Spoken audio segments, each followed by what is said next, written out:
저는 신앙의 와꾸를 되게 좋아합니다. 디테일하게 한 부분 가지고 얘기하는 것보다는 전체 신앙의 전체 패턴, 신앙의 줄기 이것을 얘기하는 게 좋아요. 그래서 전체의 틀을 잡게 되면 부분 전체가 볼 수 있기 때문이에요. 전체를 성경을 볼 수 있고 전체를 이해할 수 있고 하기 때문에 신앙의 어떤 중심 방향 이런 것에 상당히 중요합니다. 가장 기본적인 것에 대해서 먼저 기초돼서 잠깐 좀 얘기를 하겠습니다. 창세기 1장 여호와 하나님이 지으신 들짐승 중에 뱀이 가장 강하기로 하더라. 정복하고 다스리는 사명에 대해서는 좀 얘기를 하려고 합니다. 하나님께서 세상을 지으시고 질서 있게 지으셨어요. 인간을 맨 마지막에 지은 것은 중요하지 않아서가 아니라 모든 준비를 마치고 맨 마지막에 지으셨을 때 만약에 이제 첫날에 인간을 지어놓으면 땅이 없어. 좀 떠있어 공중에. 곤란하죠. 그 창조의 핵심은 인간입니다. 사람들이 의인 얘기를 많이 해요. 우주에서 별을 보고 인간을 바라. 그 엄청난 우주에 비해서 인간은 얼마나 개미처럼 미약하냐. 그러니까 우리가 더 겸손해야 된다. 뭐 이런 얘기, 넓은 마음 가져라는 얘기 하고 그러는데 우주의 큰 별 그거 별거 아닙니다. 창조의 중심 인간이에요. 하나님께서 세상을 지으셨지만 그 하나님의 창조 피조물이죠. 그 속에 하나님의 영을 두시지 않았습니다. 그 모든 관할하고 다스릴 수 있도록 맨 마지막 날 인간을 지으시고 인간 안에 하나님 항상 하나님의 영을 주셨어요. 그 인간이 하나님과 교제하면서 하나님의 영을 받아서 그 모두를 관리하고 다스릴 수 있도록 그 창조의 중심 인간입니다. 다스려라, 정복해라. 우리의 항상을 따라 우리의 모양대로 우리가 사람을 만들고 그런 바다의 고기와 공중의 새와 육축과 온 땅의 기능을 못 다스리게 하자. 하나님은 그분이 직접 왕이시기 때문에 그분이 직접 다스리지 않고 이 모든 걸 통치하시되 사람을 통해서 하십니다. 이 다스림이 뭐냐면 바로 하나님의 왕국을 말해요. 예수께서 오셔서 하나님의 나라와 하나님의 나라가 가까웠다. 회개하고 천국에 가까웠습니다. 천국은 이제 세상 멸망에 가까웠다 얘기가 아닙니다. 하나님의 왕국. 원래 하나님의 나라 왕국을 위해서 인간을 만들었어요. 그런데 인간이 그 하나님의 왕국한테 실패했죠. 보통 하나님의 나라라는 얘기를 많이 하는데 성경에도 나라로 번역이 되어 있는데 사실 나라라는 말보다는 왕국이 더 맞습니다.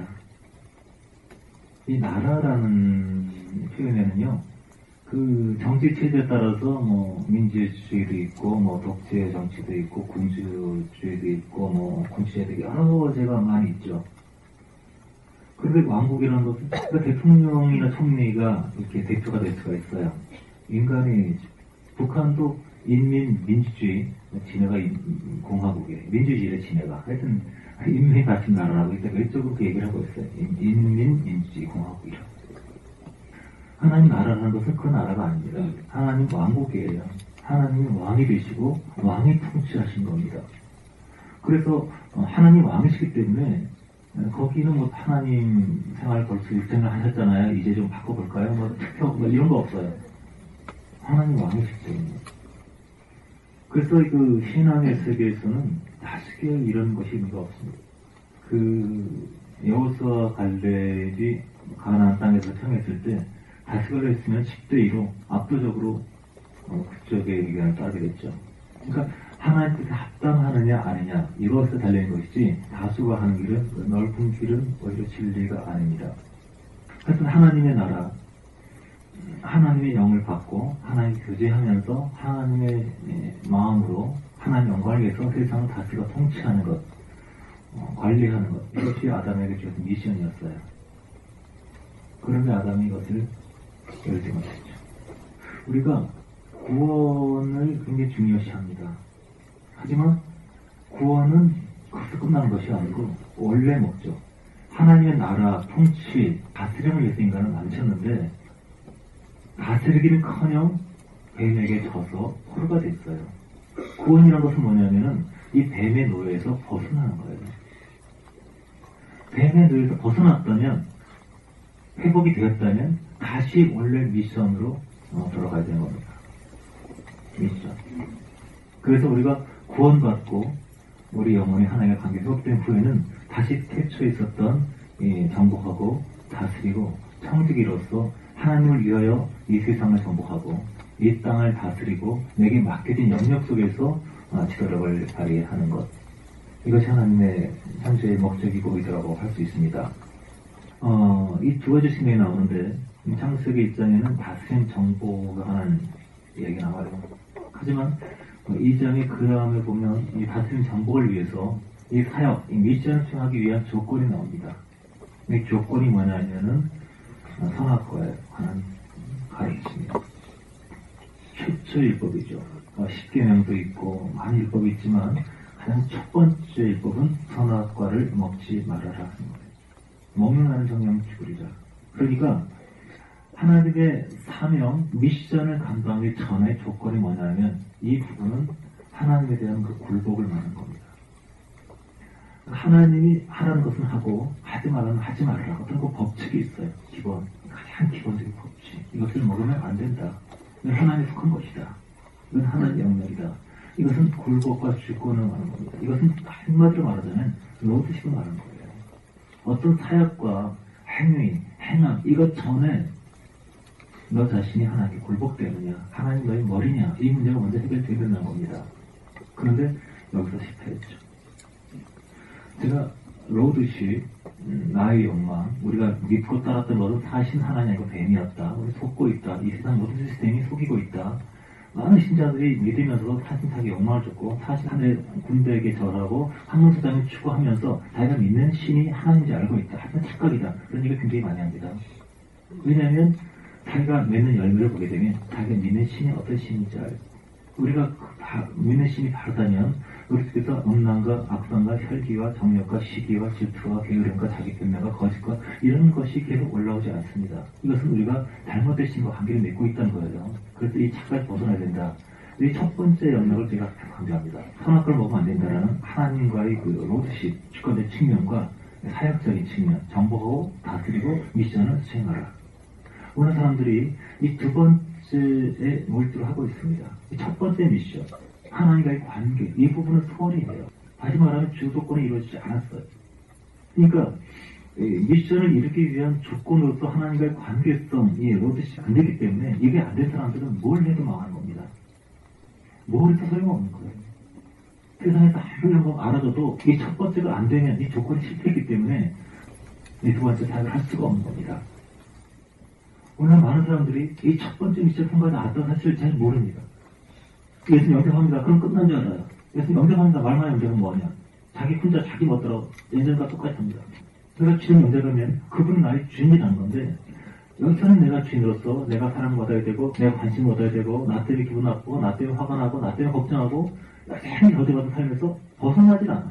아직 사역하고 미션을 감당하고 어떤 영역을 하고 이럴 상태가 아직 구원받은 상태가 아닌 겁니다. 이제 구원을 받아야 돼요. 구원이라는 건 하나님과의 관계를 말하는 겁니다. 구원이라는 걸 거듭나는 거예요. 새로 태어난다. 근데 육체에서 땅에서 태어나지만 이 땅에서 멸망하기 때문에 이제 하늘에 태어난다. 하늘의 생명, 하늘의 기운, 하늘의 관심, 하늘의 속성, 하늘의 취향, 하늘의 그 사랑으로 완전히 바뀌어지는 것이 거듭남이 시작이에요. 하늘 속에서 전부 충만해지는 것이 영혼의 성장이라고 하죠. 근데 이 구원을 너무 피상적으로 알고 있으니까 예수님 어땠습니다. 교회 갑니다. 그렇게 했습니다. 이런 행위와 영혼과 아무 상관이 없습니다. 어떤 사람의 동기는 보이지 않아요. 행위는 보입니다. 동기가 천과 지옥을 지향하는 것인데 그 동기를 알 수 있습니까? 그 사람의 마음의 동기, 뜻을 찬양하는 것이 남에게 보이게 한 것인지 자기 영광을 위한 것인지 그게 보입니까? 사람은 중심을 볼 수가 없어요. 그래서 잘 사는 것이 밖에서 잘 나오는 거 하지 않으니까 열등감을 위한 것인지 주님을 사랑하는 것인지 그거 보이지 않아요. 동기가 보이지 않습니다. 영계에서는 동기가 하는데 이 물질 세계에서는 육체밖에 행위밖에 안 보인단 말이에요. 그래서 행위는 안전한 것이 아니고 그 중심 동기가 무엇인가? 주님이 주인으로 오시게 되면 중심 동기들이 바뀌기 시작합니다. 나의 만족을 위하고 나의 즐거움을 위하고 나의 체면을 위하고 이런 의식들이 빛이 비치니까 그 어둠이 드러나기 시작해서 그렇게 사는 것을 할 수 없도록 고통스럽게 되죠. 이런 변화. 그 첫 번째 영역을 제가 이제 많이 얘기하고 있습니다. 앞으로 이제 두 번째 영역도 정복 다스림에 대해서 얘기하려고 하는데 왜냐하면 첫 번째 문제 실패하게 되면 두 번째를 성공할 수가 없어요. 첫 번째 영역에서 뱀에게 꼬임을 받아가지고 인간이 마귀에 밥이 되었습니다. 인간이 마귀에 밥이 된 결과 자신의 기분과 자존심과 자기의 만족, 영광을 위해 살게 됐어요. 나를 사랑해준 사람 찾게 되었습니다. 이것이 이제 타락과 멸망의 길이죠. 그래서 첫 번째의 로드식 이 테스트, 이 훈련에서 진 사람은 자유인 같지만 전혀 자유인이 아닙니다. 자기 체면을 살고 변호하며 자기를 드러내고 자기를 합리화시키고 이런 모든 것들이 이미 마귀의 답이 되고 마귀의 영역에서 나오지 않는 것이기 때문에 사실은 자기 인생의 주인으로 알고 있지만 사실은 마귀를 섬깁니다. 평생 마귀를 섬겨요. 그러니까 외적으로는 정복하고 다스리고 박사가 되고 교수가 되고 장관이 되고 대통령이 되고 재벌이 되고 남이 알아준 사람이 되었지만 사실 그 동기면에서 하나님을 없이 이러지 않았기 때문에 결국은 마귀를 섬기고 다스리는 실패. 겉보기에는 기독교인 세계 10억이다 그러고 있는데 실패한 겁니다. 왜냐면 이 다스림은 먼저 로드십, 하나님 주권 이것이 이루어진 다음에 비로소 할 수 있기 때문이에요. 사람은 실패했어요. 사람은 첫 번째 미션을 조건을 통과하지 못했습니다. 그리고 뱀의 노예가 되었습니다. 그래서 두 번째 미션을 수행할 수 없게 되었습니다. 세상을 정보하고 다스리고 이래야 되는데 그것이 되어버린 거예요. 우리가 하나님께 굴복되면서 하나님 나의 주인으로 모시면서 나를 위한 삶, 나를 위한 어떤 그런 욕망들을 진짜 계속 못 박으면서 주님이 계속 우리 주인 되게 하시면서 우리는 이 두 번째 사역을 수행하게 됩니다. 요셉의 케이스를 보게 되면 순복하는 만큼 권세가 주어져 나갈 수가 있죠. 순복하는 만큼 작은 이제 충성을 했더니 더 큰 일을 맡기고 점점 나중에 주인의 심의후에는 다른 간사가 잡아 네가 마음대로 해라. 이 애굽에서는 네 말 허락 없이는 수족을 놓을 자가 없을 것이다. 그러니까 점점점 충성이 깊어질 때 모든 것들이 요새 허락 속에서 움직여지는 권세를 얻게 된다는 것이죠. 사도행전 5장에 보시면 성령께서 역사하신 것들을 대세상 가서에게 당해서 막 핍박을 하고 그냥 위협을 하죠. 그러니까 사도들이 이렇게 얘기합니다. 우리가 하나님 앞에서 사람한테 순종하래요? 하나님께 순종하래요. 우리는 하나님께 순종해야 된다. 그러면서 이렇게 얘기해요. 사도행전 5장 우리는 너에게 순종하고 싶지만 하나님께 순종해야 된다. 우리가 부모한테 순종해야 되죠. 그죠? 부모님께 순종해야 되는데 부모님이 하나님이 싫어하신 것을 금하는 것을 명령할 때 제사 드려라, 도둑질해라. 그럴 때는 우리가 그것을 해야 돼요. 왜냐하면 부모님보다 더 큰 권위이신 하나님께 순종하기 위해서 부모에 순종하지 않기 때문에. 하지만 더 큰 권위이신 하나님께 순종하기 위해서 부모님을 거절하는 것은 순종입니다. 하지만 그렇다고 하더라도 순종이 자산이 일어서면 돼요. 내가 너무 배고프니까 빵 좀 훔쳐오너라. 그러면 당신이 나의 아버지요. 난 도둑질할 수 없어. 그렇게 하는 것이 아니라 아버님 죄송합니다. 저는 크리스찬이고 하나 성기이기 때문에 도둑질은 할 수가 없습니다. 그래서 다른 방법으로 오늘 가르쳐드릴게요. 이런 자세를 하라는 것이죠. 순종의 자세는 가지면서 더 큰 권위인 하나님께 순종하기 위해서 그것을 한다면 그것은 하나님께 순종을 인정하십니다. 하지만 순종의 자세, 원의와 겸손한 자세는 반드시 취해야 합니다. 5장 29절에 베드로가 사도때 발거되 사람보다 하나님 순종한 것이 마땅하니라. 그러고 나서 32절 줄기에 가면 너희가 나무에 달아 죽인 예수를 우리 조상의 하나님 살리시고 이스라엘 회개케 하사 죄의 사함을 얻게 하시려고 그를 오른손으로 높이사 인문과 구주를 삼으셨느니라. 우리는 이 일의 증인이요 하나님이 자기를 순종한 사람들에게 주신 성령도 그러하니라. 어떤 사람이 성령을 주신다고요? 자기를 순종하는 사람들에게 주신 성령. 성령을 전부 비인격적인 존재로 많이 생각을 해서 악을 쓰며 임하고 어떤 원리 법칙으로 하신 분이 많이 있는데 성령은 인격적인 존재입니다. 그래서 순종할 때 성령이 임하십니다. 순종하지 않으면 성령이 떠나십니다. 또 관계가 사라지지 않죠. 하지만 교제는 끊어질 수 있어요. 그래서 아주 섬세하분이 성령이기 때문에 비둘기처럼 싸가지 깜짝 놀래고 떠나는 성령이기 때문에 아주 섬세하고 내면적이지 않으면 성령을 유지할 수가 없습니다. 순종하는 사람들에게 진 성령. 그래서 우리가 하나님과의 로드십이 이루어질수록 성령께서는 그 사람의 기름을 보시고 함께 하십니다. 우리가 악을 써서 성령이 오시는 것이 아니고 기도 많이 쏜 것이 아니라 주님께서 원하신 것들을 우리가 숨어갖고 이룰 때 성령께서는 우리를 지배하시고 우리 잠정 예수 그리스도로 이끌어가시고 우리에게 권세 능력을 부으시고 그분의 원하신 뜻을 위해서 우리를 사용하십니다. 그래서 이 첫 번째 미션이 이루어진 것만큼 주께서는 우리에게 사역을 맡기신다. 예수께서 세 가지 시험을 마치시고 사역을 시작한 것처럼 물론 많은 사람들이, 많은 사역자들이, 많은 주님의 종들이 예수를 믿는 사람 다 주님의 종이에요. 그럼 첫 번째 미션 제가 통과하지 못하고 당연히 로드십이 안 돼 있습니다. 주님의 주대심이 안 돼 있습니다. 내 멋대로 사는 사람, 이것이 얼마나 무서운 건지 몰라요. 언제 주가 떠나시나 소멸되시나 이건 이거지 않고 나한테 믿기가 덫을 치면 그냥 그 성공이 좋은 줄 알고 즐거이 막의 노예가 돼버리는 첫 번째 미션 로드십을 계속 이루는 것이 인생의 훈련 과정이고 그리고 각자에게 맡긴 영역들이 있습니다. 아담이 포괄적으로 온 세계를 말하였지만 각자에게 맡긴 달란트, 사명, 가정 자기 맡겨진 사람도 있죠. 교사는 학생이 자기에 맡겨진 사람들이고 부모는 자녀가 자기에 맡겨진 사람이고 회사에서 자기에 맡겨진 영역이 있고 일이 있고 사람들이 있고 자기 영역이 있습니다. 그 영역을 주님의 영광을 위해서 다스려야 합니다. 아랫사람들 전혀 다루지 못하는데 이걸 자기 분야 생각하는 사람도 있어요. 자기 분야 아닙니다. 억아가 폭력으로 누르는 것이 아니고 그냥 그 무기력하게 권위를 잃어버리는 것이 아닙니다. 기독교에는 권위주의라는 것은 없습니다. 하지만 권위는 있어요. 예수님께서 권위주의 아니죠. 어린아이에게도 편하게 접근하시고 세례와 창기에도 너무나 쉽게 올 수 있었고 그러나 권위를 가지고 있었습니다. 사도 바울도 권위주의 아니에요. 하지만 권위가 있었습니다. 복음을 전하기 위해서 자기 밖에 있는 사람들에게 전하기 위해서 권위를 갖고 있었어요. 내가 다시 가면 용서하지 아니하죠. 내가 너희 갈 때 온유한 얼굴로 나아가래 아니면 단정한 얼굴로 나아가래 강인한 어떤 권위를 갖고 있었습니다. 우리도 그 권위가 처음 첫 번째 미션을 통해서 주님과 연합될수록 주께서 어떤 권위와 사역을 맡긴다는 사실을 이해해야 됩니다. 우리가 주님께 순복하지 않으면 주님께서 우리에게 사역을 맡기지 않을 겁니다. 그래서 우리는 외적인 짐이 있지만 실제 영적인 힘을 갖고 있지 않을 겁니다.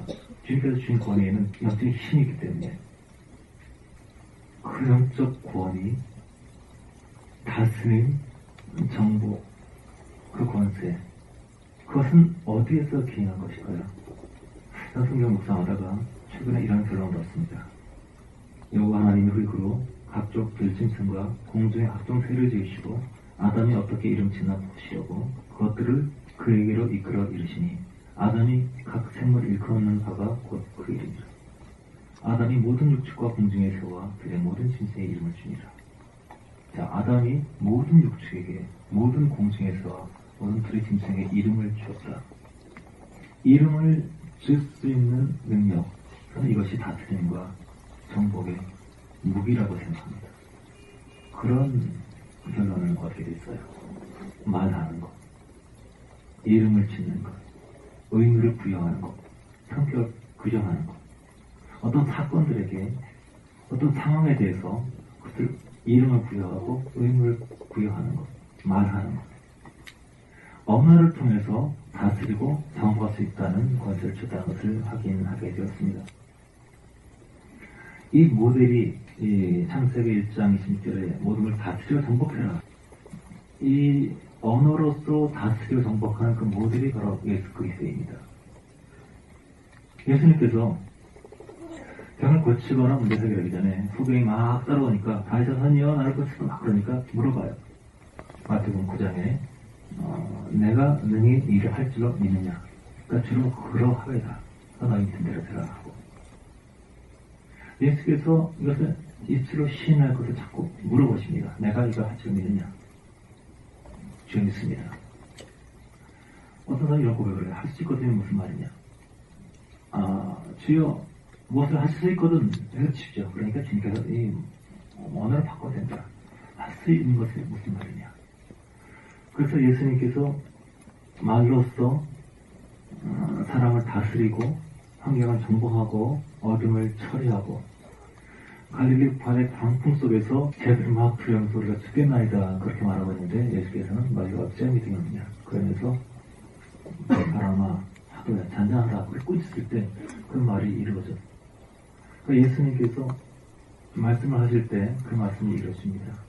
예수께서 이름을 지시고 성격을 규정하시고 명령하실 때 그것이 이루어져요. 그러니까 이것은 예수님이 보여주신 세상을 다스려 정복하는 비결입니다.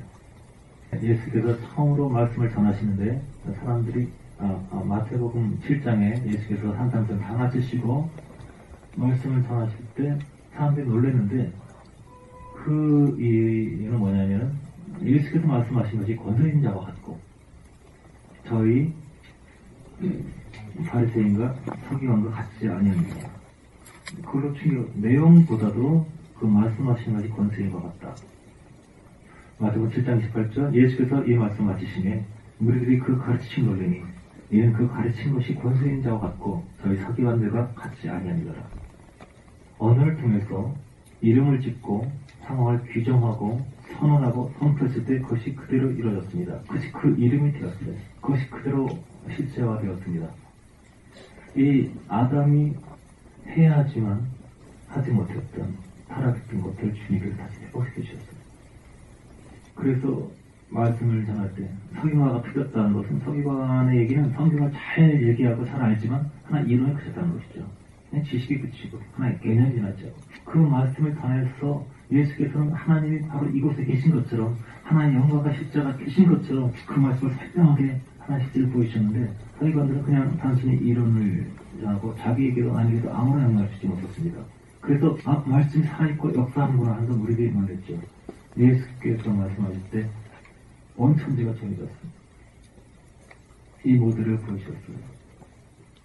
그래서 아담이 하나님의 미션이 굴복이 제대로 되었다면 이 다스림의 언어를 통해서 세상을 정복하고 다스렸을 수가 있을 겁니다. 앞으로 이 다스림의 상도라는 얘기를 하겠지만 주님께서는 창조할 때부터 원래 이 사역을 맡으셨어요. 하지만 인간이 타락해서 마귀의 노예가 되었기 때문에 이것이 잠깐 멈춰지게 된 겁니다. 그런데 주님과의 주권이 회복되면서 다시 이 하나님의 왕국, 하나님의 나라, 하나님의 문화, 하나님의 세상이 펼쳐지도록 그리스도의 기름을 부으실 겁니다. 첫 번째 영역이 굴복이 이루어지고 두 번째 영역에 정복과 다스림이 이루어질 겁니다. 이것을 부흥이라고 할 수 있습니다. 부흥이란 내 영혼이 하나님 영광 속에 녹아지고 하나님께 사로잡혀서 하나님의 영으로 내게 맡긴 영역을 다스리고 이 영역이 확장되는 것입니다. 이것이 부흥이고 부흥의 확장입니다. 마귀를 따라 많은 사람들이 거기서 벗어나서 단지 구원받을 그날 그치지 않고 하나의 왕국을 이 땅에 살아있는 동안 내 영역에서 건설합니다. 이것들을 계속 하나님께서 확장시켜 주실 겁니다. 그리고 정복과 다스림의 중요한 무기가 바로 언어라는 것. 이름을 짓는 것은요 간단히 대합니다. 놀라운 권세예요.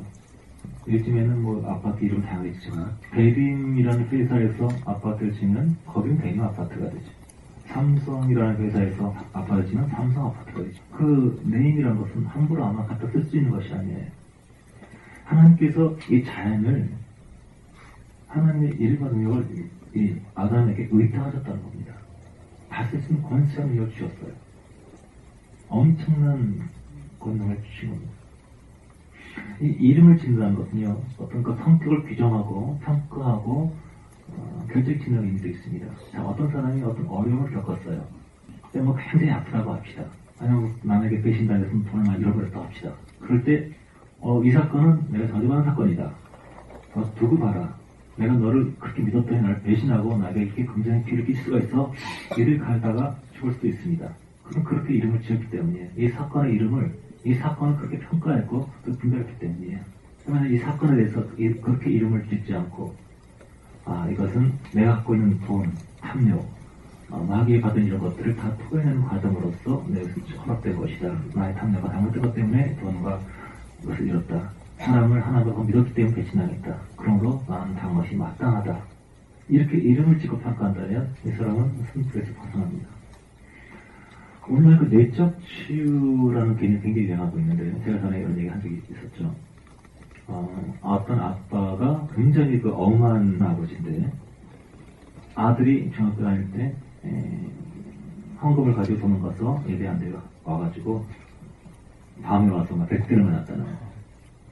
막 엄청나게 맞아가지고 그래가지고 그때 이후로 자기가 노래를 잃어버렸다, 웃음 잃어버렸다, 까불어 즐겁고 하다가 내가 아주 그냥 어두워졌다 그러면서 나는 내적 치유자가 됐어요. 그래서 많은 사람들을 치료합니다. 힐링, 과거의 상처, 종교에 대한 상처를 치료합니다. 억압적인 종교, 억지를 교육하는 말이요. 기독교 사역자들이 이번에 책을 많이 사용하고 있는데 저는 어느 부분에 있어서 내적 치유가 필요한 부분이 있다고 생각해요. 하지만 기본적으로 방향은 틀린 겁니다. 왜냐하면 환경으로 사람이 망가지지 않아요. 이 사람이 예를 든다면 아버지가 자기가 중학교 중3 때 한 번쯤 길 성수 안 할 수도 있지, 알 수도 있지. 그거 가지고 뭐 그렇게 심하게 하느냐, 그럴 수가 있느냐. 그 징후를 선택했기 때문에, 그 징후라는 이름을 붙였기 때문에 이것은 강압이다. 이렇게 자기가 판단하고 결정했기 때문에 평생 동안 그 분노를 갖고 있었기 때문에 그 분노에 기초해서 자기의 갈 길을 결정했고 그래서 그 내적 치유를 같이 하겠고 그 중심은 제 이름을 잘못 적기 때문입니다. 만약 이 사람이 아버지의 행동은 너무 과격하고 지나친 것이었어. 하지만 나 잘 되라고 하는 거지. 아버지가 신이 아니니까. 그렇기 때문에 아버지가 부족하지만 내가 잘못했으니까 사랑으로 한 것이겠지. 이렇게 평가하고 이름을 지었다면 마귀에게 인생 주지 않았을 거예요. 모든 사람은 마찬가지입니다. 혹독한 환경이 있을 때 그것을 어떻게 해석하느냐, 어떻게 이름 짓냐에 따라서 굉장히 자기 연민에 빠지고 계속 위로 자를 수도 있고 이것이 주님의 프로포즈로 나를 부르신 것이구나. 이렇게 그 고통을 통해서 지금까지 연합될 수도 있어요. 모든 것은 자기 의지가 선택되는 것이지. 최근에 어떤 아는 분으로서 가정이 거의 깨지기 직전에 그 배우자가 어렸을 때부터 너무 학대가 자라서 바깥에서는 굉장히 이렇게 잘하는데 집에서는 아주 폭력적이고 너무 무서운 사람이라고 그 내적 치유를 받아야 된다고. 밖에서는 아주 귀한 신앙인으로 간증을 잘하고 소문났는데 안에서는 그렇게 비행기에서 사는 것이 상태 때문이라고. 상처는 사람을 바꾸지 않는다. 그 어린 시절 때 증오라는 이름을 붙일 때 그것이 사람이 피폐하게 하는 것이죠. 인간이 자기 자유를 선택하지 않고 자기의 책임을 인정하지 않고 그냥 피해자라고 이기면 그 사람은 변화될 수 없어요. 환경이 바뀌어야 되니까 모든 것이 다 바뀌어야 되니까 나비를 항상 치워봐야 되니까 내가 항상 달래줘야 되고 누가 나를 밀어줘야 되고 비참한 존재. 그것은 잘못된 지식이에요. 자기 스스로 분노를 선택했고 자기 스스로 원망을 선택했고 자기 스스로 어둠을 선택했기 때문에 자기 인생이 파괴된 거예요. 환경은 아무 문제 없습니다. 똑같은 환경에서 얼마든지 사람들은 거룩하고 영광스러운 사람이 될 수가 있습니다. 저는 둔감력에 대한 얘기를 자주 해요. 둔감력. 따라서 둔감력. 예민한 것이 좋은 면도 있지만 둔감한 것이 좋을 때도 있습니다. 예전에 우리나라 그 의조시대 때 하루는 마적단, 오랑캐들이 막 쳐들어왔어요. 어떤 엄마 아버지가 동원을 가야 되는데 마적단에 오게 되면 뭐 사람이 몇 다 죽이고 약탈을 해왔기 때문에 너무 급하고 한 나머지 짐도 많고 막 그래서 하여튼 사정을 자세히 모르겠는데 아기를 데려갈 수가 없었어요. 근데 애가 잠을 잘 자고 있더랍니다. 그래서 애를 잘 꽁꽁 싸가지고 마루 밑에 애를 딱 놔두고 그냥 급하게 피난을 갔어요. 마득대가 출발했는데 다시 피난 가다가 한참 있다가 정신 돌아왔습니다. 내가 미쳤지. 애가 깨서 울어제끼면 죽일 텐데. 그러니까 아주 피난가 있어서 그냥 그 생각이 떠나지 않는 겁니다. 내가 미쳤지. 다른 거 버리고 애를 데리고 와야지. 어떻게 애를 마름에 놓고 왔나. 아무리 꼬꼬 싸면다 하더라도 애가 깨서 잡다 맹 울면 끝인데. 그걸 아주 행복을 떨면서 그냥 걱정하고 있다가 가족이 돼서 맞았더니 다 떠나버린 걸 알고 아이 아빠와 함께 막 달려와서 마루 밑에 보니까 애가 아직도 자고 있어요. 아주 양치한 거야. 울었으면 죽었을 텐데. 따라합시다. 둔감한 아이는 산다. 오늘 사람들이요, 굉장히 예민해요. 옆에서 퍽퍽 쓰는 모르는 사람이 있고, 위에서 발소리 층가서 쿵쿵 나면 막 그 못 찾는 사람이 있어요. 자기에 대해서 굉장히 예민한 사람 많습니다. 모든 말을 해도 괜찮은데, 나 건드리면 그 못 참고 욱한 사람 참 많아. 어떤 사람이 얼마큼 자아생명이 강하냐 보면 그 사람 비난해보면 알아요. 비난하면 몇 초 만에 반응하느냐, 5초 만에 반응하느냐, 0.1초 만에 반응하느냐, 또 반응의 세기가 어느 정도 이상을 이르냐, 그 수준, 체계, 이걸 보면 그 자아의 생명이 어느 정도 강한지 알 수 있습니다. 못 참는 사람 많아요. 지는 거 못 참고, 억울한 거 못 참고, 무시당한 거 못 참고, 아주 예민한 사람. 이게 둔해져야 돼요. 그 자아에 대해서 예민한 사람은 절대 성령께 둔할 수가 없습니다. 예수님께 둔할 수가 없어요. 자기 기분, 자기 생각, 자기 감정에 예민한 사람들. 물건 하나 사더라도 요건 노래해야 되고, 초래해야 되고, 99점도 안 돼. 100점 마음이 들어야 돼. 그래서 물건 다 또 반품하고, 내가 IT 관심이 있어서 그런 카페 가 들어가게 되면, 난 요거 반품하고, 저거 반품하고, 맨날 그거 하는 사람이 있어요. 요거 요래서 하면 안 되는데, 여기 색깔이 뭐, 이렇게 아이패드인데, 뭐, 푸딩도 하되나? 아니, 모르겠어. 근데 신랑은 눈으로 보면 보이나? 그걸 잘 찾는 사람이 있어요. 그 마음을 반품하고, 꼭 진상짓을 해요. 인생을 평하게 사는 사람이 있어요. 완전 해야 돼. 너무 예민한 사람들. 여러분, 주님 외에는 모든 것들은 다 분해지세요. 이럴 수도 있고, 저럴 수도 있고. 그러니까 인간이 살아갈 때, 뭐 이래도 되고 저래도 돼. 그러면 그건 문제가 없는데, 아니야. 이건 꼭 이래야 돼. 이런 거는 여기 놔야 돼. 누구 내 목 건드렸어. 이건 여기 있어야 되는데, 왜 3cm 지나갔어? 어떤 교회가 피아노 위치를 옮기자고 해서 교회가 두 개가 갈라졌어요. 역사 깊은 교회인데. 피아노 거기 있어야 되는데, 이쪽으로 옮긴다고. 그것 때문에 서로 뭐, 옮기는 파, 이동파, 그대로 한류파, 돼서 싸우다가 그 교회가 만나요. 근데 그 교회 다른 목사님 오고 나서 그때 피아노 옮겼다 그러더라고요. 어떻게 옮겼냐 안 가르치고 그랬더니 피아노를 조금씩 옮기셔야겠어요. 그 끝까지 가르쳤어요.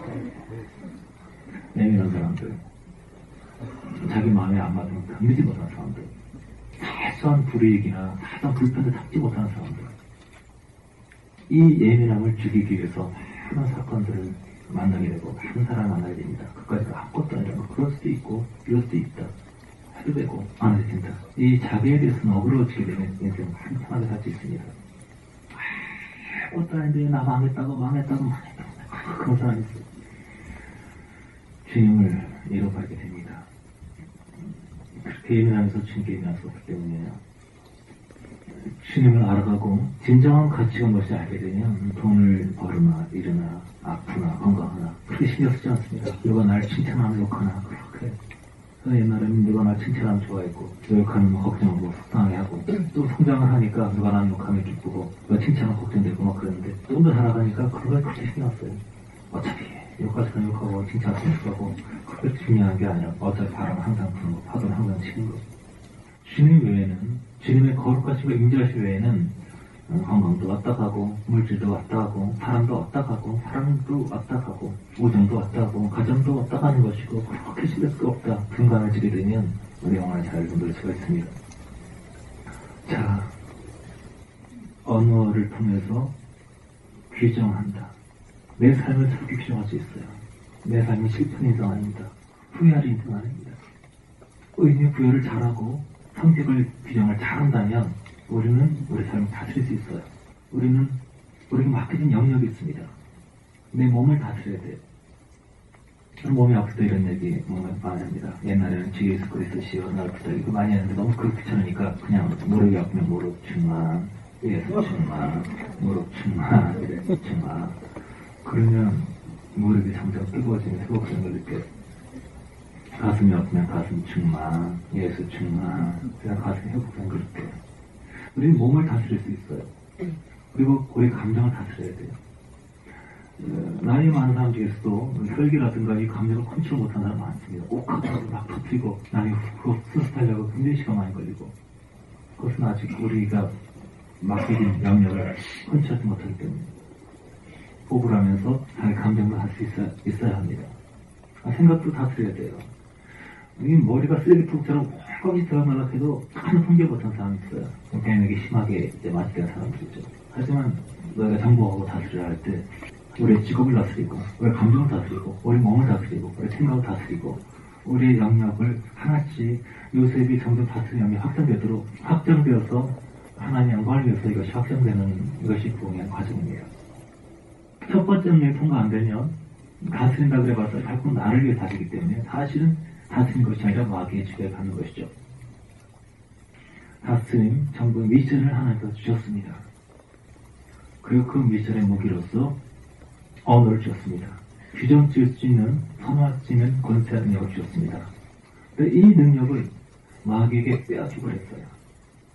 마귀에게 빼앗겨 버렸는데 예수께서 오셔서 세 가지 시험 통과하시고 다시 그 능력을 우리에게 주셨습니다. 누가복음 10장에 보시면 70명이 제자들이 나가서 사역을 하다가 귀신을 쫓아내고 승리를 하고 나서 돌아와서 기뻐가지고 막 신나서 주님의 이름으로 마귀가 승복했다고 이렇게 얘기를 하시죠. 예수께서 이 유명한 말씀하세요. 70일 기뻐 들어와 가로되 주여 주의 이름으로 귀신도 우리에게 항복하더이다. 예수 이르시되 사단의 하늘에서 번개 떨어진 것을 내가 구하노라. 내가 너에게 뱀과 섬들을 밟으며 원수의 모든 능력을 제어할 권세를 주었으니 너를 해할 자가 결단과 없으리라.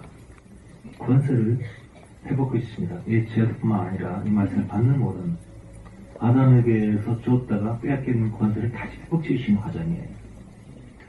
마태복음 10장에도 그 말씀이 나옵니다. 마태복음 10장 1절 보시면 예수께서 12제자를 부르사 바로 귀신 쫓아내며 모든 병과 모든 약한 것을 고치는 권능을 주시니라. 자, 12제자에게만 이것이 해당하는 것이 아닙니다. 귀신과 약함을 부실 수 있는 이것들은 마귀에게서 눌려서 노예가 된 것인데 마귀에서 벗어나서 마귀를 이길 수 있는 힘을 주신 거예요. 뱀과 정갈, 원수의 모든 능력을 제어할 권세, 능력과 권세는 단어가 나오죠. 능력은 힘을 말하는데 힘보다 강한 권세를 말하는 겁니다. 커다란 트럭이 막 8톤짜리 트럭이 막 지나갈 때 강한 능력이죠. 경찰이 손 딱 들고 삐리 불면 멈춰야 되잖아요. 능력이 권세 앞에서 지는 겁니다. 우리는 힘을 내고 악쓰고 이렇게 막 그 능력으로서 막이는 것이 아니라 우리에게 예수 이름의 권세를 주셨다는 거예요. 이 권세가 언어를 통해서 나옵니다. 판사가 죄인이 선고할 때 너 신령 받아라고 하고 막 부르치고 막 시대하는 것이 아니라 그러니까 좀 강한 거 할 때는 하나 목 터지고 그것이 아니라 사형 그런 것 같아요.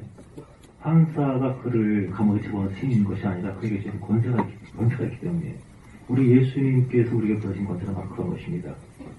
승복할수록 권세가 증가되고 우리 언어를 통해서 이 권세를 사용함으로 이 언어를 통해서 우리의 삶을 입증하고 성격을 규정함으로 하나님 안에서 하나님의 시각으로 새롭게 상황과 사건과 명령을 규정함을 통해서 그들을 정복하고 다스리되 그대로 되니라.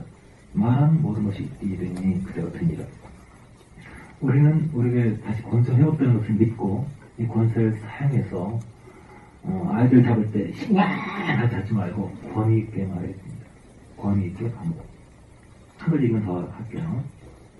아담이 우리가 권세를 회복했는데 그리고 권세는 순복과 관계를 통해서 점점 더 확장되기도 합니다. 그런데 처음 잃었을 때 어떻게 권세를 이렇게 잃게 되었을까요? 오늘도 똑같은 방식으로 우리는 권위를 잃기 때문이에요.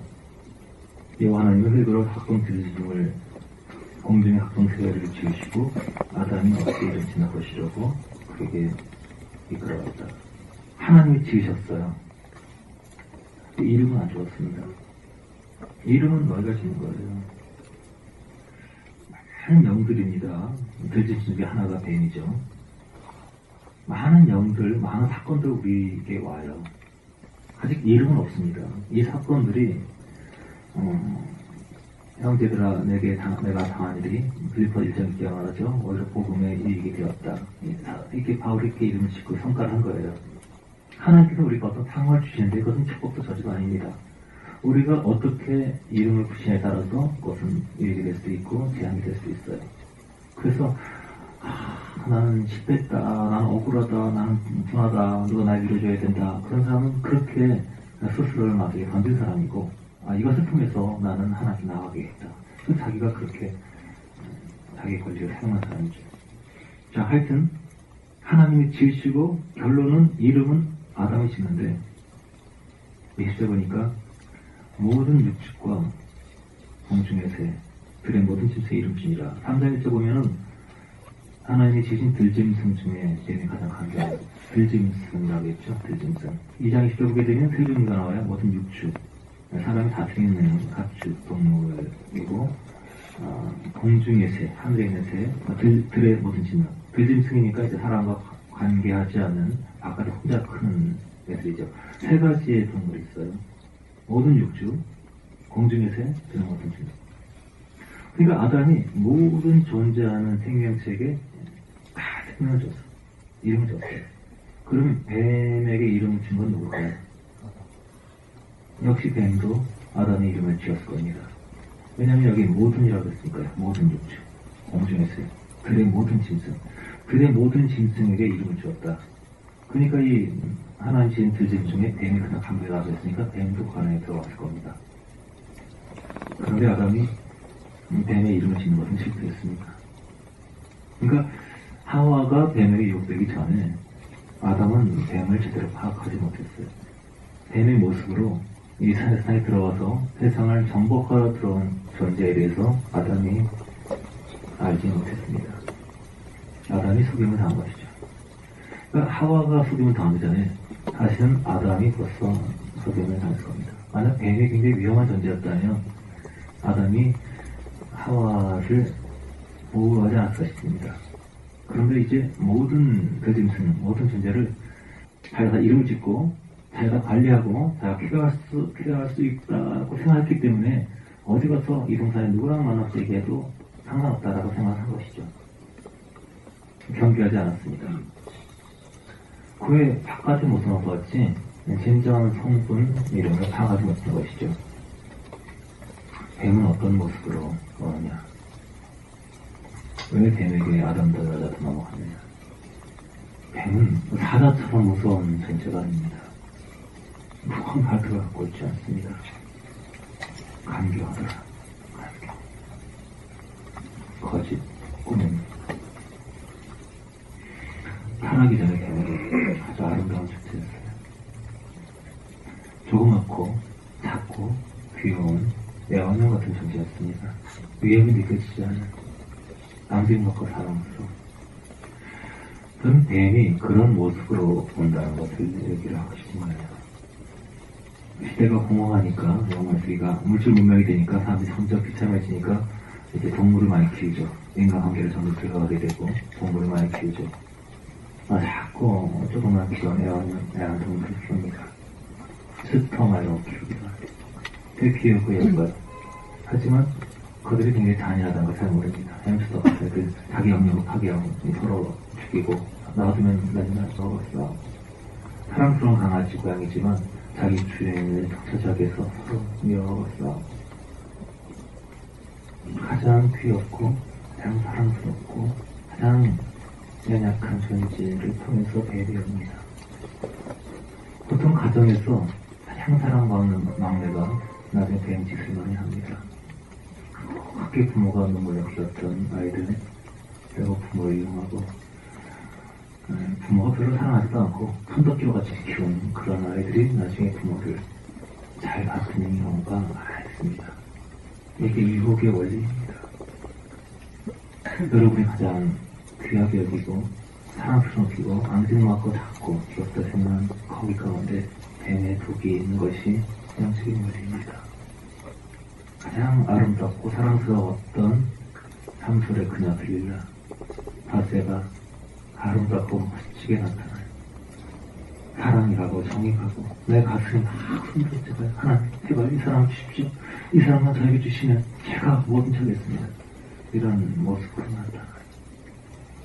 엄청난 능력과 권세를 주었고 운명을 선택할 수 있고 우리가 어떻게 입증하고 어떻게 의미를 부여하고 어떻게 인생을 평가하냐에 따라서 우리 삶이 이제 바뀌어질 수 있는데 그 엄청난 권세, 판단의 능력을 아주 아름답고 조그맣고 앙증맞고 친절하고 사랑스러운 존재에게는 경계심이 함부러져서 넘어가고 말았다.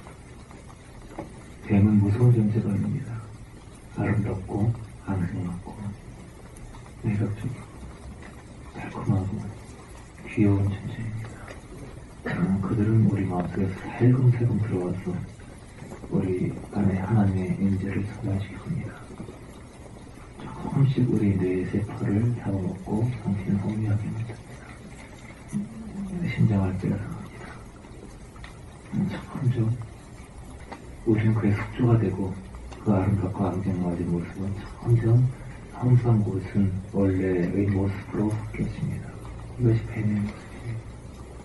이 시대의 뱀의 악마 아름다운 가면들이 너무나 많다는 걸 기억하세요.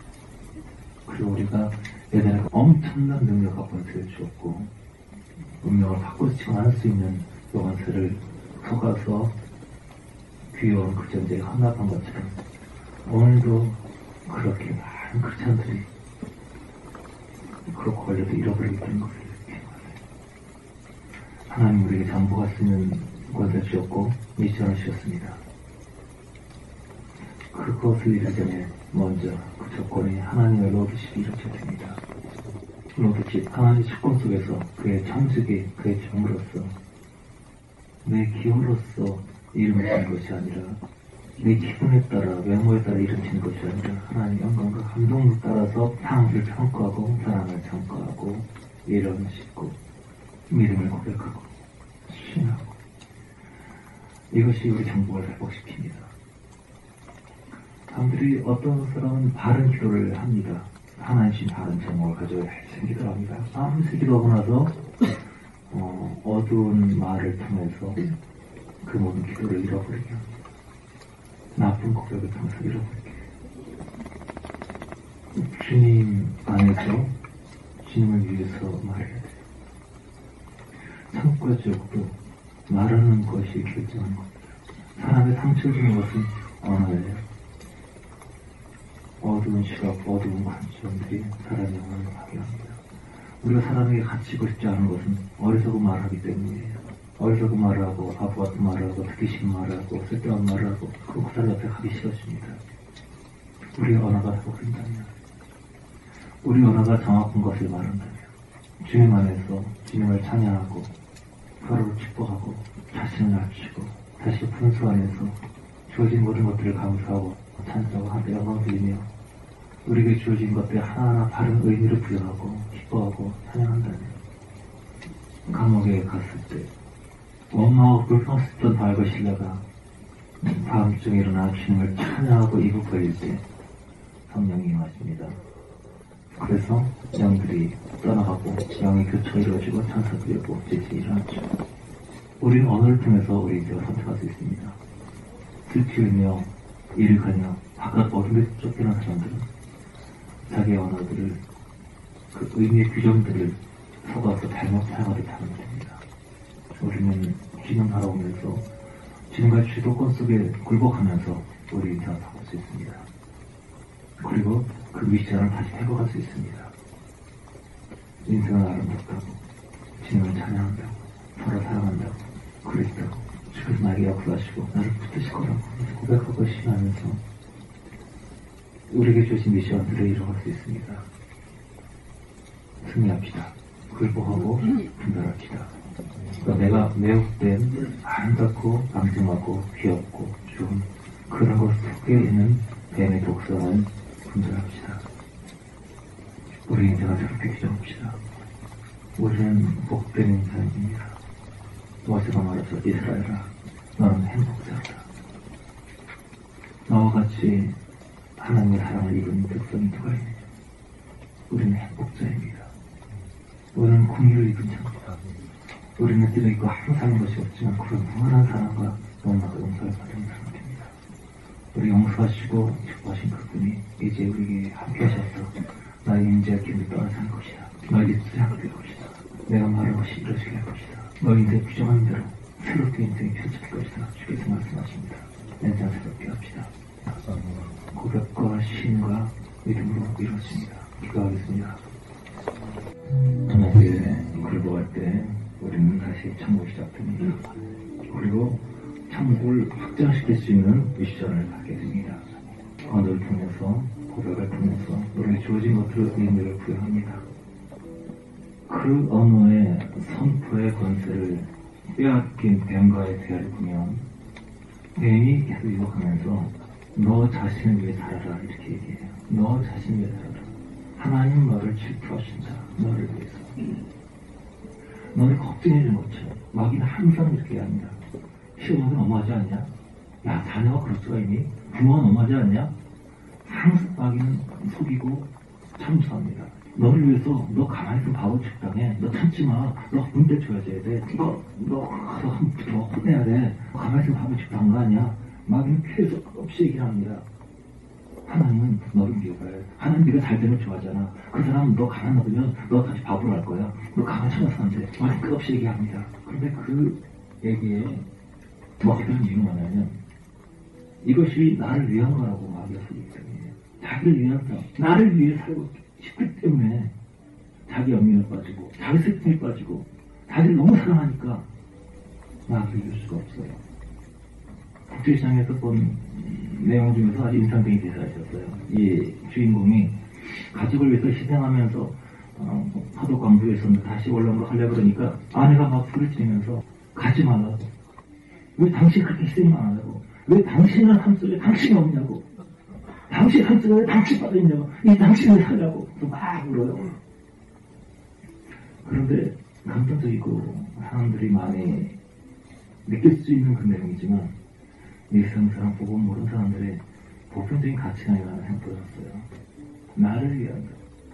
왜 당신은 자신을 살지 않고 왜 남만 위해 사느냐. 그렇게 바보같이 사느냐. 근데 그렇게 바보같이 살았던 게 바로 예수 그리스도입니다. 나를 위한 삶은 내가 있어야 된다. 나를 위해 살아야 된다. 그게 마땅한 행동한 것 같지만 모든 사람이 지옥불을 떨어진 이유는 결국 나를 위해 살기 때문이에요. 인간은 나를 위해 살도록 창조되지 않았어요. 하나님을 위해 살고 남을 위해서 나를 내어놓고 내어주고 이럴 때 행복하다 하나님 창조하시기 때문에 너를 위해 살아라. 너를 만족해 살아라. 이것은 마귀의 가르침입니다. 뱀의 가르침이에요. 너는 행복해진 사람 찾아라. 그 환경을 위해서 노력해라. 그 뱀의 가르침이에요. 그렇지 않다. 나는 나를 위해 삶을 살지 않겠다. 사탄아 물러가라. 예수께서 주님 그리마옵소서. 이제 예수님 더 이상 피곤하게 하지 마세요. 자신을 위해 사세요. 이렇게 말할 때 사탄아 물러가라. 예수 물리쳤어요. 나를 위해 주고 나를 걱정하는 사람은 물리쳤습니다. 아버지를 위해서 내가 이 자를 마시지 않겠느냐. 주께서는 아버지의 과업을 기뻐하셨습니다. 깨가지고 자기를 부인하고 자기 욕망과 자기 소원과 자기 즐거움과 자기 쾌락을 부인하고 그것이 천국에 있는 길이라고 우리에게 가르치셨어요. 고백합시다. 주님 뱀에게만 속아서 분명하면서 억울하면서 잘못된 고백을 하고 살았는데 내 인생의 방향을 바꾸겠습니다. 더 이상 위로를 구하지 않고 더 이상 이해를 구하지 않고 나를 버리고 희생하고 정리되는 그런 미션의 삶을 살겠습니다. 내게 주어진 권리를 원수 마귀가 속아서 잃어버리지 않겠습니다. 대처하고 있습니다. 새롭게 구정하고 새롭게 고백하겠습니다. 하나님 우리에게 정복과 다스림의 권세를 주실 때 뱀도 우리 손 아래에 있었습니다. 우리는 뱀의 이름을 지을 수 있고 뱀을 짓밟을 수 있고 뱀을 제거할 수 있었습니다. 그러나 너희 기쁨을 위해서 너희 만족과 너희 행복과 너희 영광을 위해 살라는 뱀의 가르침에 속아서 뱀에게 권세를 빼앗기고 말았습니다. 오늘날에도 계속 자기 영광, 자기 행복, 자기 만족, 자기 위로 이렇게 사는 사람들은 뱀에게서 벗어날 수 없습니다. 아무리 많이 기도하고 아무리 많이 훈련받아도 그에게는 권세가 없습니다. 아무리 외쳐도 그에게는 권세가 없습니다. 아무리 부르짖어도 그의 말은 이루어지지 않습니다. 사무엘이 말이 하나도 땅에 떨어지지 않은 이유는 사무엘이 주님께 굴복되고 들켰기 때문이에요. 사랑하는 엄마, 사람이 엄마에서나 잘하지 않으면 짐승같이 되는데 가장 인간들을 기본적인 것이 없었기 때문에 사무엘은 하나님의 엄마였습니다. 하나님의 아버지였어요. 가장 기본적인 것들도 들어졌고 하나님 앞에서 채워졌어요. 그래서 그의 말은 하나가 떨어지지 않았습니다. 우리의 모든 비참한 환경은 큰 영광을 열고 가야지 치료받을 대상이 아닙니다. 그것을 통해서 우리는 하나님을 깊이 징계하셨기 때문에 다만 이런 것들을 우리가 어떻게 이루어지느냐, 어떻게 규정하느냐에 따라서 자기가 실패자가 될 수 있고 자기 염려까지 더 많이 받게 될 수 있고 자기 위로성을 찾아서 평생을 방황해서 아무도 자기를 위한 사람 없기 때문에 평생 징화와 원한 속에서 인생을 마칠 수 있습니다. 하지만 그것을 좋게 이루심으로 하나님의 소유가 될 수 있습니다. 여러분 불쌍하지 마십시오. 사람의 일을 기하지 마세요. 인간의 사랑을 기대지 마세요. 사랑을 기대는 그 순간부터 사람 노예가 됩니다. 마귀의 노예가 되고 사람 노예가 됩니다. 애정에 대한 꿈을 포기하고 누가 나를 이해해줄 내가 아무리 태어나서 고통을 당한다 하더라도 그걸 기대하지 마세요. 그 이해할 사람은 세상에 한 명도 없다고 기억하세요. 그럼 마땅히 내가 이런 문제에 걸릴지 그만큼 여러분 마귀에 가게 됩니다. 선수만큼도 예수님 외에는 여러분 의지할 것을 기대하지 마세요. 아무것도 기대하지 마세요. 그때 비로소 장방을 가지지 못하게 됩니다. 주님, 나의 거짓거림, 나의 욕망을 포기함으로, 위로를 거절함으로, 이해의 발음을 거절함으로, 다시 권세, 정보, 다스림, 이 능력을 회복하겠습니다. 주님, 나의 그림으로 하나의 권세를 주옵소서. 하나님께 우리 언어에 권세를 주시고 형식 규정의 능력을 보여주셨는데 잃어버리긴 했지만 이것은 완전히 사라지지 않았습니다. 그 사람들은 지금도 많은 분야에서 자기 말하는 것이 이루어집니다. 그런데 그 말하는 것의 권세는 사라지지 않았지만 살아그랬기 때문에 말하는 내용이 바뀌어져서 그 권세를 통해서 자기 스스로 파괴합니다. 잘못 고백한 것들 잠깐만 사죄하는 시간을 가집시다. 여러분, 어떤 것보다도 언어에 관한 잘못은 어려합니다. 언어를 바꾸지 않으면 사람을 얻을 수 없고 변화할 수 없어요. 무엇보다 사람을 혼란하지 마세요. 남의 비난할 때 거기 동참하지 마세요. 우리가 사람을 규정합니다. 그래서 사람을 파괴합니다. 상대방에 대한 파괴형이 갈 수 있습니다. 상대방을 가지만 하지 않는 것이 나에게 옵니다. 사람을 기뻐하십시오. 아직은 보는 사람도 함부로 정죄하고 판단하지 마세요. 남 비난할 때 뒤에서 이렇게 함부로 욕하고 그러지 마세요. 사람을 평가하는 것을 잘못했다고 죄송하다고 주 앞에 표현해주세요. 그것은 우리 영혼을 파괴합니다. 상대를 파괴합니다. 그것은 능력을 잃어버리게 합니다. 사람을 축복하는 사람이 점점 어떻게 하게 됩니다. 사람 비난하고 욕하고 불평하고 막 많은 사람들은 파괴형을 갖게 되면서 점점 마음이 잡히고 자기 스스로 영혼도 파괴됩니다. 점점 비참해지고 영혼을 잊혀집니다. 불평하지 않고 원망하지 않고 비난하지 않고 남에게 함부로 저주의 말을 하지 않고 아버지 잘못 살던 것도 용서해 주십시오. 자기 연민하고 나는 너무 불쌍한 사람이라고 나는 너무 비참해 살았다고 나는 이런 것들을 회개하세요. 그런 것들 다 악한 영을 불러오기 때문에 왜냐하면 그것이 주님께 경배하면 주님께 어디서도 알아서 위로하시는데 내가 자기를 위로받기 원하고 슬픈 얘기 막 할 때 귀신들이 찾아오기 때문에 귀신은 항상 귀신같이 알고 위로받게 원하는 자들이 찾아오기 때문에 그 가슴 속에 때가 든지라고 쏙쏙 들어가기 때문에 함부로 그렇게 자기 중심적인 말하는 것이 얼마나 위험한 것인지 알아야 돼요. 사람한테 위로받게 했다가 상대방이 동조하지 않는 거 보고 막 화가 나고 사람 키워가자고 소용없어 하면서 증오하고 그거 다 귀신의 짓입니다. 애초부터 그런 기들을 버려야만 사람이 사는 것을 자유해줍니다. 기도합시다. 몰라서 했던 것을 연어와 일관되게 잘못할 것을 용서해 주십시오. 자기를 꾸미지 마세요. 여러분 자기를 합리화시키지 마세요. 그건 무서운 거예요. 자기를 방어하고 변호하지 마세요. 정직을 말하세요. 있는 것들을 말하세요. 자기 꿈을 대고 자기를 합리화시킴으로 자기 잘못된 행동을 하는 시간이 굉장히 많습니다. 어떤 잘못을 지적받으면 미안해 하면 될 것 가지고 그래서 안 그렇고 이게 자동차 치는 사람 많이 있어요. 굉장히 무서운 겁니다. 이 거짓의 영이에요. 여호와의 제신 중에 뱀이 가장 간교합니다. 뱀의 가장 큰 능력, 대표의 능력은 거짓이에요. 합리화, 꿈, 간교하니라. 간교하다는 말 상당히 많이 안 나옵니다. 야곱도 간교하다는 말 들었어요. 내 동생이 간교하게 빼앗았다. 간교하다. 그러다 거짓말 꾸미는 하찮다는 거예요. 야곱이 진짜 간교하게 살았죠. 아버지 앞에 축복받으러 나가는데 야 네가 어떻게 이게 빨리 잡았느냐 그러니까 아버지 하나님 여호와께서 신적히 만나주셨나이다. 하나님을 전혀 모르면서 하나님의 이름을 거짓 간증을 해요. 거짓. 그러니까 상대방이 이 말한 목소리를 하겠다. 귀신같이 아는 사람이 야곱이에요. 간교하게 꾸며대고 만들어내고 같이 은혜스럽게 간증하고 멋있게 울고 감동된 사람 잘 갈 수 있어. 잘 친구 움직일 수 있고 이게 야곱이에요.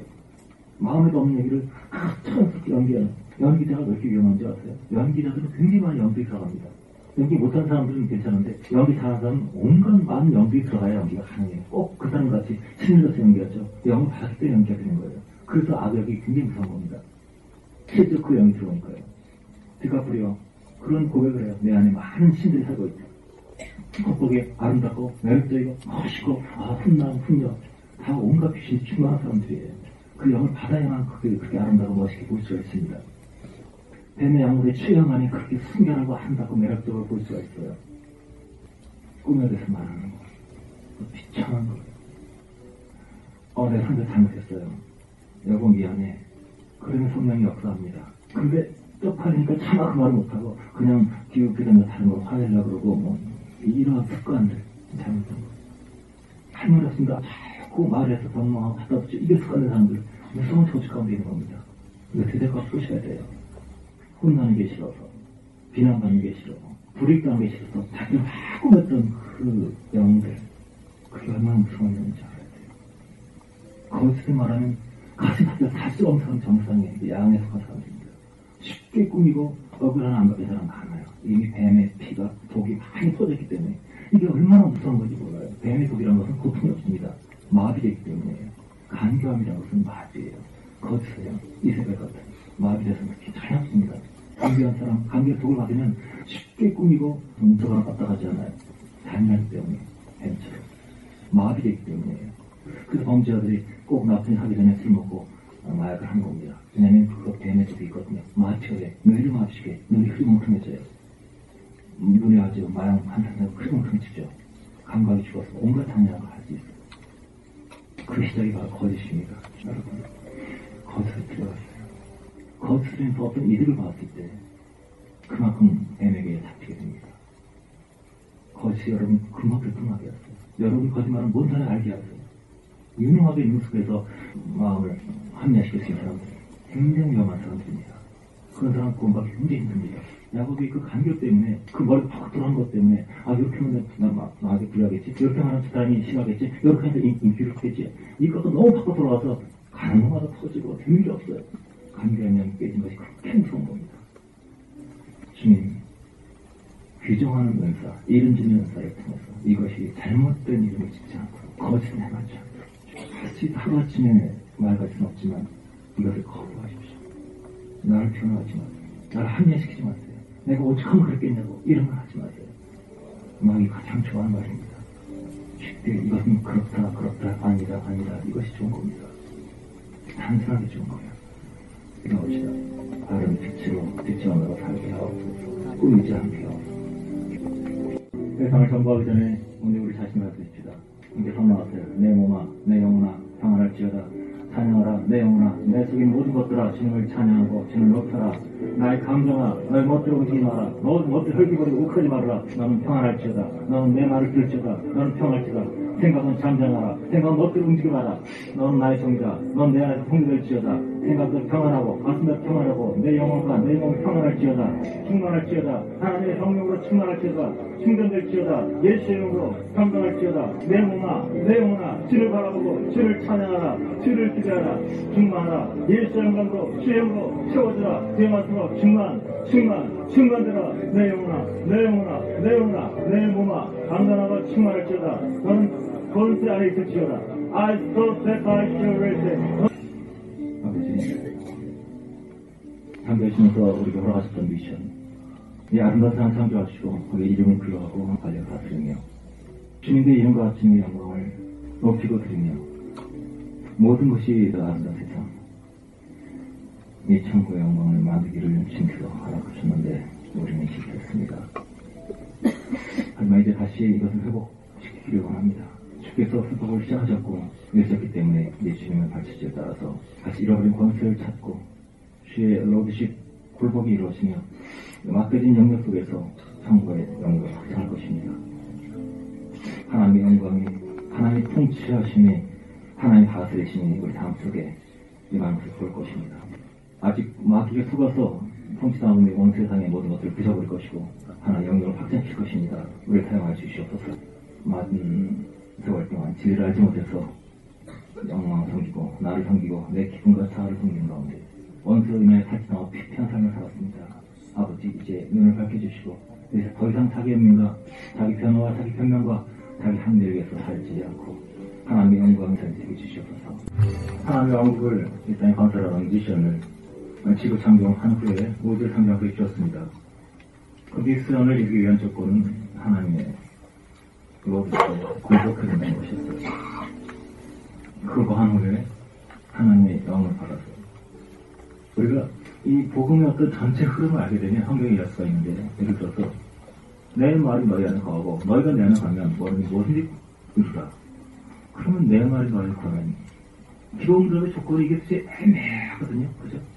그에 따라 무엇을 구르면 들으십니다. 그 뜻이 뭔지 복음을 이해하게 되면 이 모든 조건이 분명해지는 겁니다. 로드식의 모든 조건, 하나님이 나의 주인 되시고 내가 주의 종 돼서 내 소원과 뜻이 없는 것, 그 상태에서 내 소원과 뜻이 없는 상태에서 만약 그의 나라와 그의 영이 내가 굴복되었을 때, 그때 우리가 입술의 권세를 갖게 되고 신의 권세를 갖게 되고 그걸 통해서 우리가 창조를 한다는 겁니다.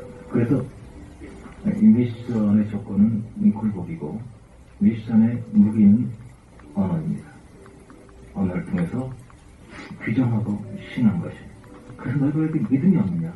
왜 믿지 않느냐? 내가 이해할 줄 믿느냐? 지금 계속 물어본 것입니다.